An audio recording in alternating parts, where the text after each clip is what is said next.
बोलिए वामन भगवान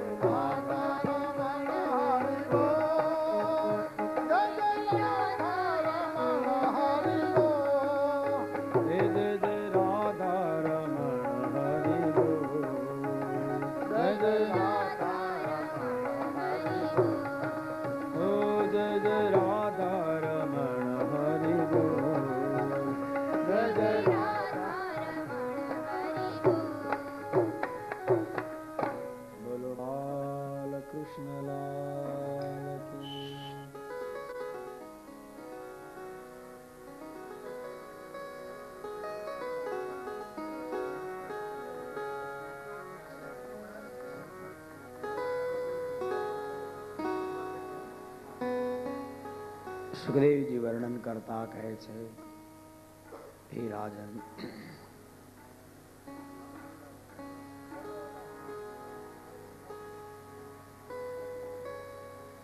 દેવતાઓનું કાર્ય કરવાને માટે ભગવાને વામન અવતાર ધારણ કર્યો છે.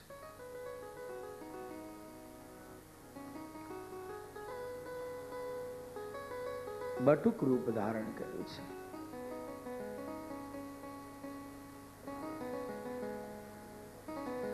નાનકડા બાળક હોય એવા ભગવાન લાગે છે. સુંદર પિતાંબર પહેરેલું છે, પગમાં પાદુકા છે, લલાટમાં ત્રિપુંડ છે, ગળામાં માળા છે, કાનમાં કુંડલ છે, હાથમાં છત્રી છે, કમંડલ છે.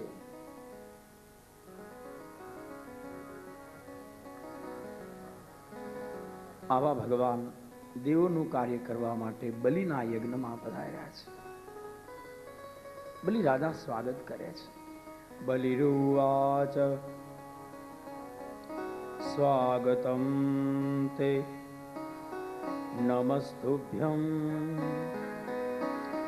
બ્રહ્મન કિં કરવામતે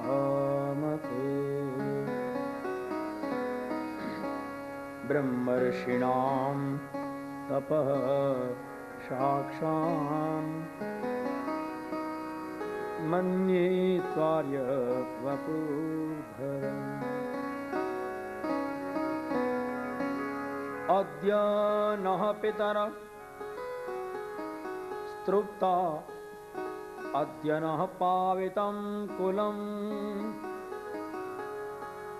અદ્ય સ્વિષ્ટ ક્રતુરથમ યદ ભગવાનાગતો.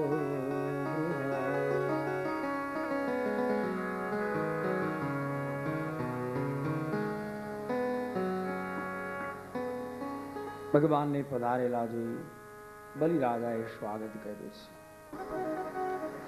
શુક્રાચાર્યએ કહ્યું કે પ્રતિષ્ઠાને ચોટીશ ને તો તારો પત્તોય નહીં ખાય.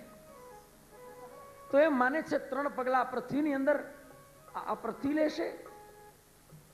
તું નથી જાણતો એને આ 3 ડગલાની અંદર તો 3 લોકને માપી લેશે. 14 બ્રહ્માંડ એના પગલાની અંદર આવી જશે. હે બલિ, જ્યારે મૃત્યુ માથે આવે ત્યારે માણસ ખોટું બોલે તો પણ એને દોષ નથી લાગતો. તારા પર મૃત્યુનો ભય છે, કહી દે કઈ નથી આપવું, ભલે જે દોષ લાગે તે લાગે. વિષ્ણુ છે, છેતરવા આવ્યા છે. અત્યારે માગે છે એ પણ જુદું રૂપ છે, અને જ્યારે ભરવાનું ટાણું થશે ને ત્યારે જુદું રૂપ થશે. છેતરવા માટે બટુક વામન થયા છે. જ્યારે પગલા ભરવાની તૈયારી થશે ત્યારે તો કેવડા થશે, એ બુદ્ધિમાં નહીં સમાય.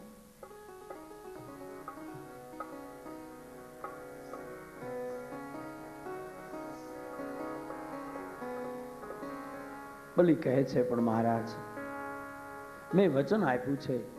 એકવાર હું વચન આપું કે માગો, જે માગશો તે આપીશ, અને પછી હું એમ કહું કે હવે નહીં આપું, તો મહારાજ વચન ક્યાં રહ્યું, ધર્મ ક્યાં રહ્યો?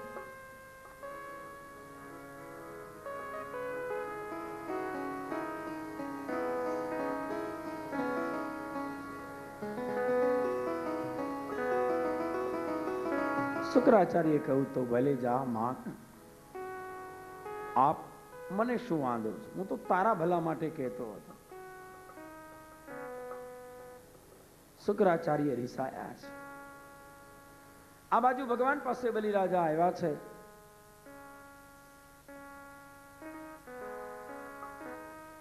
ભગવાને કહ્યું કે રાજા, તને જો મનમાં એમ થતું હોય કે મારે દાન નથી દેવું, તો મારે જોતું નથી, પ્રેમથી આપવું હોય તો જ આપજે. રાજાએ કહ્યું કે નહીં મહારાજ, પ્રેમથી જ આપીશ, ચોક્કસ આપીશ.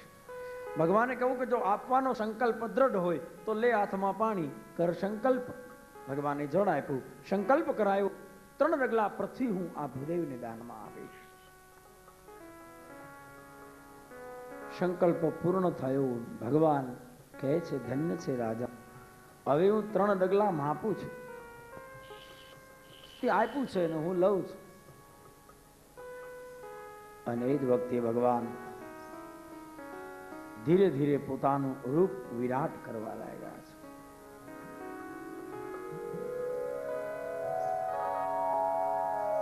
નિરખને ગગનમાં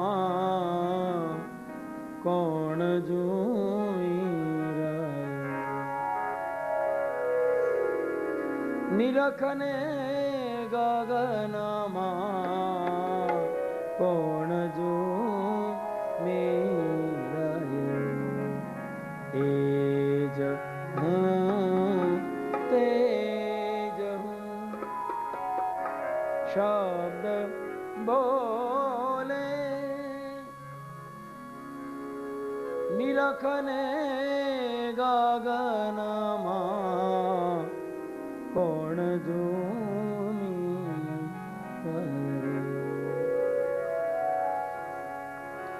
ભગવાને વિરાટ સ્વરૂપ ધારણ કર્યું છે. દેવતાઓ દાનવો જોતા રહ્યા, ભગવાન વિકરાળ સ્વરૂપ ધારણ કરે છે. ભગવાને એવડું મોટું સ્વરૂપ લીધું છે કે ભગવાનના કમરથી ઉપરના ભાગમાં ઉપરના 7 લોક આવ્યા અને કમરથી નીચેના ભાગમાં નીચેના 7 લોક આવ્યા. 14 બ્રહ્માંડ ભગવાનના શ્રી અંગમાં સમાયા છે. એક પગલું ભરતા ઉપરના 7 લોક આવ્યા છે, બીજું પગલું ભરતા નીચેના 7 લોક આવ્યા છે. ભગવાને કહ્યું કે રાજા 2 પગલામાં બધું મપાઈ ગયું, હવે 3જું પગલું લાવ. રાજા એકદમ હાથ જોડીને ઉભા છે. ભગવાને કહ્યું તારો સંકલ્પ છે તે મને દાન આપ્યું છે 3 ડગલા, 2 ડગલામાં બધું મપાઈ ગયું, હવે 3જું ડગલું લાવ.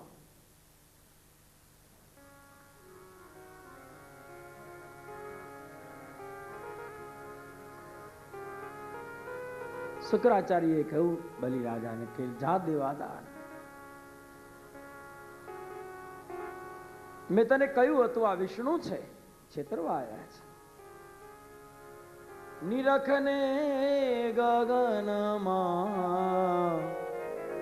કોણ જોમી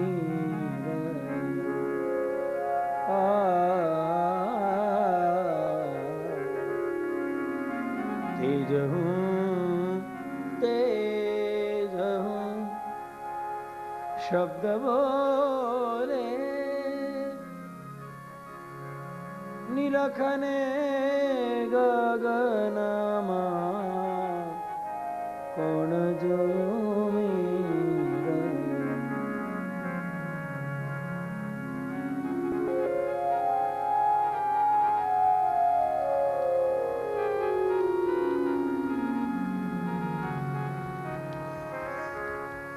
ત્રીજા ડગલા માટે ભગવાને બલિરાજાને બાંધ્યા છે. દેવતાઓ મારવા આવ્યા પણ ભગવાને કહ્યું કે ખબરદાર, કોઈ પણ બલિરાજા પાસે નહીં જઈ શકે, એ મારો આશ્રિત છે. ભગવાને કહ્યું બલિ 3જું ડગલું તો આપ. રાજાએ કહ્યું કે હે મહારાજ, તમે લેવા આવ્યા ત્યારે જુદા રૂપે આવ્યા હતા અને જ્યારે ડગલા ભરવાનો સમય થયો ત્યારે પણ તમારું રૂપ ફરી ગયું છે. લેવા આવ્યા ત્યારે બટુક વામન લાગતા હતા અને જ્યારે ભરવાનો સમય થયો ત્યારે આટલા મોટા વિરાટ થયા છે. કઈ વાંધો નહીં, 3જું પગલું આ મસ્તક ઉપર મૂકો, કારણ કે આ દેહની અંદર પણ એક પૃથ્વીનું તત્વ છે. 5 તત્વોથી બનેલા આ શરીરમાં એક તત્વ પૃથ્વીનું પણ છે. 5મું એ 3જું પગલું મારા મસ્તક ઉપર. 3જું ડગલું ભગવાને બલિના મસ્તક ઉપર મૂક્યું છે. ભગવાને વરદાન આપ્યું છે, હે બલિ રાજા ધન્ય છે. તું જાણતો હતો, તને ખબર હતી કે વિષ્ણુ આવ્યા છે, મારું બધું લઈ લેશે, છતાં પણ તે મને દાન આપ્યું. ધન્ય છે રાજા, તારી દાનવીરતા શ્રેષ્ઠ છે. માગ, જે જોઈએ તે આપું. કહેતો આ બધું તને પાછું આપું. રાજા કહે છે મહારાજ, પ્રભુ આપેલું દાન કોઈ દિવસ પાછું ન લેવાય.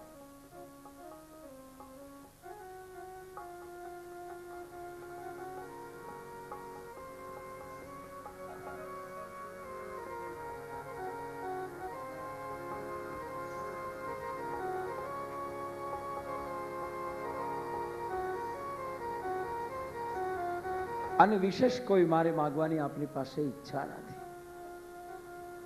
ભગવાન કહે છે કે રાજા, તારી ઈચ્છા ભલે ન હોય પણ મારી ઈચ્છા છે. જા, મારું વરદાન છે. હવે પછીના મન્વંતરની અંદર ઇન્દ્ર બની અને તું આવશે અને ત્યાં સુધી સૂત્ર નામના પાતાળનું રાજ્ય હું તને આપું છું.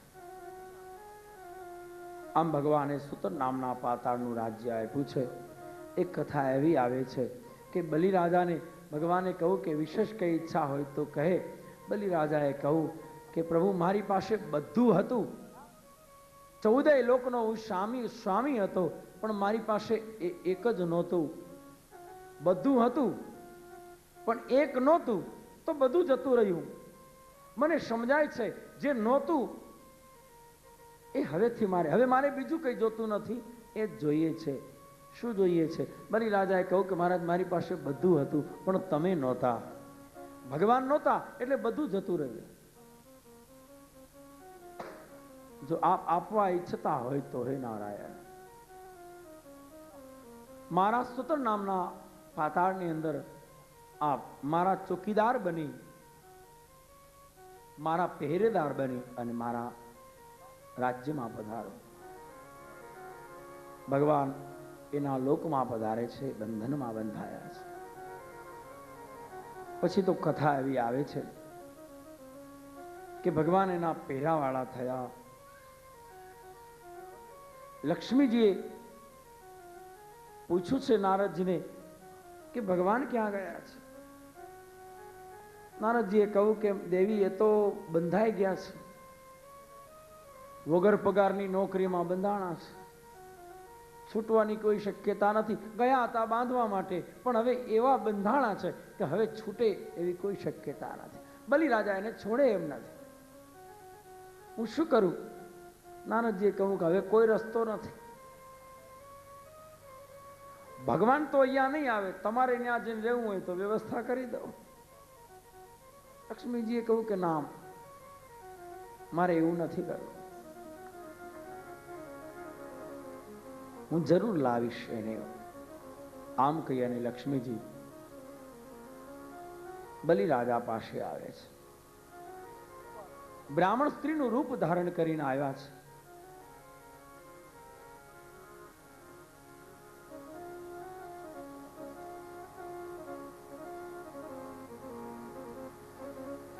બલિરાજાએ સ્વાગત કર્યું છે. લક્ષ્મીજી કહે છે કે હે ભાઈ, જગતમાં મારે ભાઈ નથી. તને જોઈને એમ થાય છે કે તું મારો ભાઈ છે. બલિરાજા કહે છે કે બહુ સારું બેન, મારે તમારા જેવી કોઈ બહેન નથી. આજથી તમે મારા બહેન ને હું તમારો ભાઈ છું. મારા રાજ્યમાં આપ રહો. લક્ષ્મીજી ત્યાં રહેવા લાગ્યા. જ્યારે બરાબર શ્રાવણી પૂનમનો દિવસ આવ્યો, રક્ષાબંધનનો દિવસ આવ્યો, અને લક્ષ્મીજીએ એને હાથમાં રાખડી બાંધી છે, આશીર્વાદ આપ્યા છે. બલિરાજા કહે છે કે બહેન માગો, જે માગશો તે આપીશ. લક્ષ્મીજીએ કહ્યું કે જે માગીશ તે આપીશ. બલિ કહે છે હા દેવી, જે માગશો તે આપીશ. લક્ષ્મીજીએ માગ્યું તો મારે બીજું કઈ જોતું નથી. આ તારો પહેરાવા